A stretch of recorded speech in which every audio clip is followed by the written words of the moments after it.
Chapitre 9. Du coin de l'œil, Yi Feng vit Wei Jun lever son arbalète, prêt à tirer sur l'ombre. Et au moment où celui-ci allait décocher sa flèche, Yi Feng, l'épée menaçant toujours Ta-Hun, lui fit signe de retenir son geste. L'instant d'après, l'assassin se retira parmi les troncs serrés de la bambusaie. « Pourquoi » demanda Wei Jun. « Nous aurions pu ramener son corps éprouvé. » Ces mots moururent sur ses lèvres au moment où son regard croisa celui de Yi Feng. Wei Jun n'était pas le seul à le dévisager. À côté de lui, Ta-Hun le fixait, la haine brûlant au fond de ses yeux. Mais Yi Feng y fit à peine attention, tant il cherchait à donner du sens aux impressions étranges que le combat lui avait laissées. « Récupère les chevaux » ordonna-t-il au second de ses hommes, tandis que Wei Jun se penche sur un des assassins que l'ombre avait tué, à la recherche d'indices ou de preuves. Yi Feng savait qu'il ne trouverait rien. L'intuition qu'il avait eue dès le début de l'embuscade s'était confirmée au cours de l'affrontement. Le troisième fils du chef suprême avait bel et bien tenté de mettre en scène sa disparition. S'il y était parvenu, il aurait été impossible à Yi Feng de prouver que le corps présent dans la calèche écrasé dans le défilé n'était pas celui de l'homme qu'il était chargé de protéger. Tandis que Wei Jun fouillait l'uniforme du cadavre, les pensées de Yi Feng dérivèrent en direction de l'assassin qu'il venait de laisser s'enfuir. Le bon sens aurait voulu qu'il l'abatte, comme l'avait conseillé son second, mais il pressentait quelque chose d'étrange au sujet de cet homme, bien plus étrange encore que son apparence. L'ombre. Comme beaucoup de gens, Yi Feng connaissait son existence et il avait toujours pris les rumeurs qui circulaient à son sujet très au sérieux. Mais il l'avait imaginé plus âgé et d'origine khitane. Yi Feng s'était attendu à ce que cet homme fasse partie du cercle restreint de Ta-Hun, mais la manière dont il était intervenu au cours de la bataille prouvait que c'était loin d'être le cas. L'ombre n'avait pas été mis au courant du stratagème monté par Ta-Hun. Il s'en était pris aux assassins uniquement parce qu'il avait ignoré que ceux-ci se trouvaient du même côté que lui. Autrement dit, malgré l'utilisation que Ta-Hun faisait de l'homme, il n'allait pas jusqu'à lui accorder son entière confiance. Wei Jun passa de l'examen des vêtements du cadavre à celui de sa blessure. Il saisit le menton du mort et lui fit tourner la tête de manière à exposer sa gorge. Le regard de Yi Feng fixa l'entaille nette qu'avait laissée un coup d'épée ferme et précis. Ferme et précis. Malgré le bandeau qui lui barrait les yeux, l'homme était tout sauf aveugle. L'exactitude de chacun de ses coups avait été létale et parfaitement maîtrisée. Lui-même n'avait échappé à la mort que parce que le khitane avait forcé l'assassin à retenir ses coups à son encontre. Se remémorant leur échange, la même impression inexplicable que celle qu'il avait incité à commander à Wei Jun de retenir sa flèche le saisit. Il se remémora l'instant où leurs lames s'étaient heurtées dans un jaillissement d'étincelles. Ils avaient tenté de se repousser l'un l'autre en imprimant toute leur force à leurs épées. Ils se trouvaient alors face à face, leurs visages si proches qu'il avait pu deviner le regard de l'assassin derrière le grillage gazeux et translucide de son bandeau. L'homme l'avait fixé droit dans les yeux. Yi Feng se rappelait parfaitement ce moment. Son sang battait alors à ses tempes et il respirait fort, l'air glacial lui lacérant les poumons à chaque inspiration.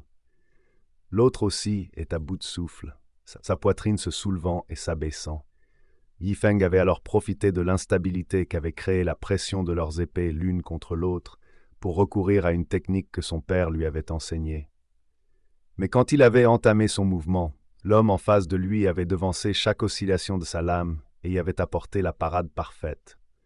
Le vertige que Yi Feng avait alors ressenti l'assaillit à nouveau et un frémissement nerveux contracta sa poitrine. Où cet homme avait-il pu apprendre cela? Tout près de lui, Wei Jun se releva. « Rien, commenta-t-il. » L'autre soldat qui avait survécu à l'attaque revint à leur hauteur en tenant 2 chevaux dont il tendit les rênes à Wei Jun. « Il y en a encore 2 autres là-bas, je les ramène tout de suite. » Yi Feng reporta son attention sur Ta-Hun. Le khitane lui rendit son regard, puis ses yeux glissèrent sur lui avant de s'arrêter au niveau de la ceinture de Yi Feng.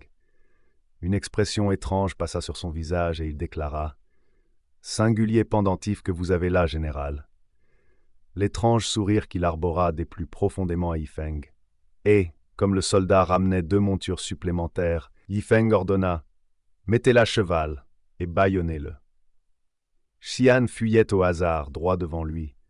Il ne parvenait pas à se départir de la sensation d'échec qui l'étreignait. Son épaule le faisait atrocement souffrir, mais ce n'était rien comparé à ce qu'il ressentait depuis qu'il avait pris conscience qu'il avait déçu Tarhun. Non, il avait fait pire que le décevoir. Il avait gâché ses plans pour se débarrasser du général Lin. Le pied de Xian se prit dans une racine gelée et il trébucha. Il eut à peine le temps de lever les mains que déjà il heurtait le sol dur. Le choc de sa chute irradia à travers tout son corps et sa blessure lui arracha un gémissement. Aussitôt, il sentit le sang poisser ses vêtements, devinant que sa plaie s'était rouverte. Il se releva tant bien que mal et se traîna afin de pouvoir appuyer son dos contre le tronc d'un bambou suffisamment large que pour le soutenir. Là, il déchira une longue bande de tissu de son vêtement et tenta maladroitement de la nouer de façon à comprimer son épaule. Il devait arrêter le saignement au plus vite. S'il s'affaiblissait trop, il serait incapable de faire face aux conséquences qui s'ensuivraient. Il sentit un voile de sueur lui couvrir la peau, et il réprima un frisson tout en tentant de resserrer les pans de ses vêtements sur lui. Il serra les dents et puisa dans ses forces afin de lutter contre le mal qu'il sentait s'infiltrer lentement le long de ses veines. Alors même qu'il luttait, une vive douleur déchira ses tempes, et un tremblement lui échappa au moment où une souffrance bien trop familière gagnait l'arrière de ses yeux. Non, ne put-il s'empêcher de gémir. Il se mit à palper désespérément le revers de ses vêtements, tandis que la douleur continuait de l'envahir, de plus en plus insupportable. Après un temps de recherche fébrile, et malgré ses mouvements désorganisés, il parvint à refermer ses doigts sur ce qu'il cherchait. Une petite fiole en porcelaine contenant les médicaments que Baki lui avait donnés juste avant son départ. Il dut s'y reprendre à 3 fois pour parvenir à la déboucher et fut forcé de faire appel à toute sa concentration pour renverser précautionneusement la bouche étroite de la fiole dans sa main. À travers les éclairs de lumière qui lui déchiraient les rétines, il distingua 2 minuscules pilules, blanches et rondes, semblables à des perles précieuses, roulées dans sa paume. 2 seulement, compta-t-il avec horreur. Il reste trop de jours, ça ne suffira pas. Il s'empressa néanmoins de porter l'une d'elles à ses lèvres et de l'avaler.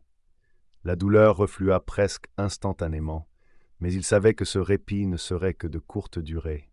Sa crise était trop violente. Sa vue se stabilisa et il considéra la dernière pilule qu'il avait en sa possession, hésitant entre la prendre tout de suite afin de couper complètement le mal ou de la garder en réserve. Ses crises de poison étaient trop imprévisibles. Quand elles survenaient, il lui était impossible de prédire quel tour elles prendraient, ni combien de temps elles dureraient. Alors même qu'il restait indécis, son mal choisi pour lui. Le soulagement qu'il venait à peine d'éprouver se dissipa, remplacé par une violente douleur qui lui déchira les yeux. L'éclat de la lumière était si vif, si brûlant, qu'il tenta maladroitement de couvrir son visage avec son bras, cherchant à étouffer cette clarté qui l'assaillait de toutes parts. La douleur fut si intense qu'il se mordit la langue, mais il le remarqua à peine, tant cette blessure n'était rien comparée aux 10 000 aiguilles qui étaient en train de lui transpercer les yeux. L'épée sous la neige est disponible au format papier et numérique. Si cette histoire te plaît, abonne-toi pour ne rien manquer et laisse un like ou un commentaire pour me donner ton avis. Merci pour ton soutien.